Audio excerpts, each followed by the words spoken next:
One thing people often get wrong about the story of Liberia is thinking it was a clean break from colonialism. But what if I told you that the first African republic formed its own version of empire just on different soil? In 1822, the American Colonization Society helped establish Liberia as a new home for freed black people. Many viewed it as a return to ancestral lands, a spiritual journey towards self-determination and freedom.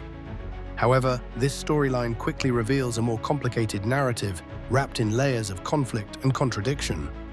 The settlers known as Americo-Liberians imposed Western values and created elite ruling structures in their new home. They modeled political systems after the American South, replicating property requirements and dress codes. Was this migration truly an act of liberation or an unintentional transplant of colonial logic into Africa?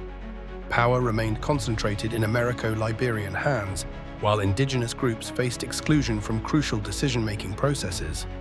English became the dominant language of education and politics, sidelining traditional governance structures without consent. Supporters of this new system claimed it promoted civilization, while critics argue they simply rebranded dominance. Historians describe it as internal colonization, shaping new class systems influenced by exile trauma and ideology. Despite their struggles, Americo-Liberians defended their leadership using rhetoric from US revolutionary ideals in ironic fashion. What does this reveal about deeply embedded colonial behaviors persisting when oppression transforms into inheritance? Can freedom replicate oppression when those who find refuge refuse to dismantle existing hierarchies they inherit? Today, traces of early divisions still endure in Liberia's political and social dynamics after numerous conflicts.